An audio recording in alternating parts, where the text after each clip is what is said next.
তাদের বিরুদ্ধে মামলা গ্রহণ করেনি, যার ফলে জুবায়েরপন্থী ও হেফাজত কর্মীরা একত্র হয়ে সারা দেশে সিরিজ হামলা ও ব্যাপক সহিংসতা সৃষ্টি করে যাচ্ছে এবং এইসব উগ্রতায় বরাবরের মতোই সহজ সরল মাদ্রাসার ছাত্রদের ঢাল হিসাবে ব্যবহার করে পরিস্থিতিকে ভয়াবহ করে তোলা হচ্ছে।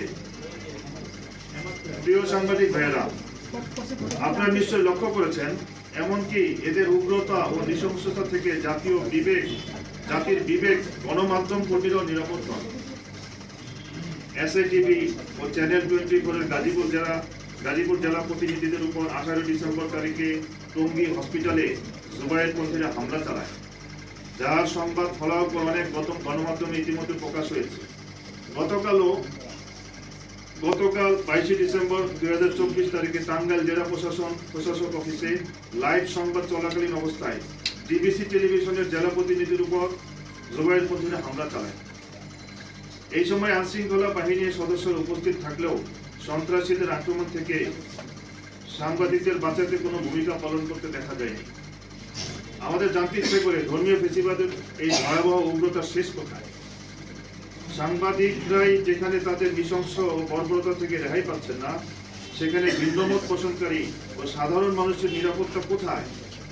ঢাকা সহ আমাদের সকল মাদ্রাসা ও শিক্ষা প্রতিষ্ঠানের ছাত্র শিক্ষকদের উপর জুবায়েরপন্থীরা হামলা করতেছে।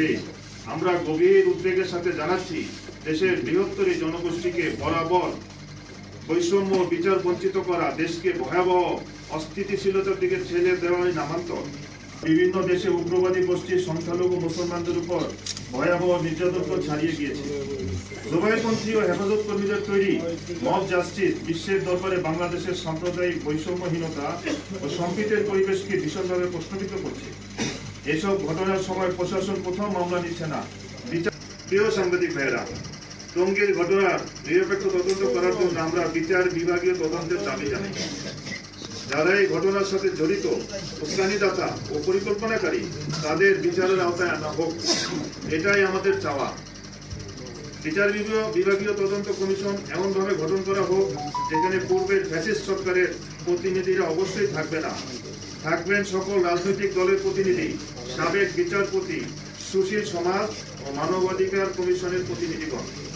যেহেতু বিষয়টি বিশ্ব ইজতেমা সংক্রান্ত এবং এর সাথে বিশ্বের বিভিন্ন দেশ ও বর্তমান সরকারের ভাবমূর্তির সম্পর্ক, কাজেই বিশ্ব ইজতেমা যদি না হয় বা সুষ্ঠুভাবে না হয়, তাহলে বিদেশি মেহমানগণ আমাদের দেশে আসবেন না। সরকারের সম্মান ও সুনাম সারা বিশ্বে, বিশেষ করে মুসলিম বিশ্বে চরমভাবে ক্ষুণ্ণ হবে। তাই আপনাদের মাধ্যমে সরকার ও গোটা জাতির সামনে আজকের সাংবাদিক সম্মেলন থেকে আমরা নিচের দাবিগুলো পেশ করছি। 1 নম্বর, তাবলীগ জামাতের বিশ্ব আমির হযরত মাওলানা সাদ কান্দলভী অনুসারী সকল মুরব্বীদের নামে করা সকল মিথ্যা মামলা প্রত্যাহার করতে হবে। 2 নম্বর, মজলুম কারাবন্দী আলেমে দ্বীন মুফতি মুআজ বিন নূরকে অতি সত্বর নিঃশর্ত মুক্তি দিতে হবে। 3 নম্বর, কাকরাইল মসজিদ টঙ্গীর বিশ্ব ইজতেমা ও সারা বাংলাদেশে মসজিদ ভিত্তিক তাবলীগের কাজকে সমান অধিকারের ভিত্তিতে পরিচালনার পরিবেশ তৈরি করে দিতে হবে। 4, তাবলীগের যে কোনো বিষয়ে হেফাজত বা জুবায়েরপন্থীরা এক পক্ষের ব্যক্তিদের সাথে বসে সিদ্ধান্ত গ্রহণ পরিহার করতে হবে। অতি দুঃখের সাথে বলছি, মহামান্য স্বরাষ্ট্র উপদেষ্টা ও ধর্ম বিষয়ক উপদেষ্টার মধ্যে আমরা এই বিষয়ে সদিচ্ছার যথেষ্ট অভাব পরিলক্ষিত করছি। তারা বিচার বিশ্লেষণ ও বিচার বিভাগীয় তদন্ত এবং মীমাংসার আগেই এক পক্ষের হয়ে যেভাবে কথা বলছেন, সেসব গোটা জাতিকে হতাশ করতেছে।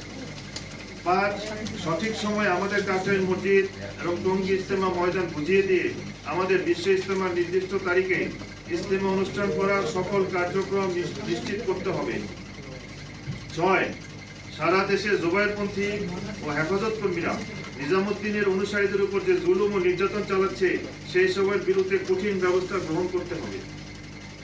7, বারবার তাবলীগের সাথীদের এমন সংঘর্ষ করতে না হয় সেই জন্য রাজনৈতিক ব্যক্তি ছাড়া তাবলীগের উভয় পক্ষকে নিয়ে সমঝোতার পরিবেশ তৈরি করতে হবে। 8, বিদেশ থেকে আসবেন এমন মেহমানদের ভিসা সংক্রান্ত যাবতীয় ইন্তেজাম দ্রুত সম্পন্ন করতে হবে। 9, সারা দেশে তাবলীগের সাথীদের পরিচালিত মসজিদ ও মাদ্রাসা সহ বিভিন্ন শিক্ষা প্রতিষ্ঠানের নিরীহ ছাত্র ও শিক্ষকদের নিরাপত্তা নিশ্চিত করতে হবে। 10, যে কোনো অবস্থায় সাধারণ মুসল্লি, গণমাধ্যম কর্মী ও সাংবাদিকদের নিরাপত্তা নিশ্চিত করতে হবে।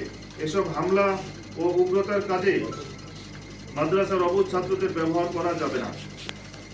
তাবলীগ জামাত বাংলাদেশ এর উলামা একরাম এবং সর্বসাধারণ ধর্মপ্রাণ মুসল্লিগণের পক্ষে। প্রশ্ন আছে প্রশ্ন হচ্ছে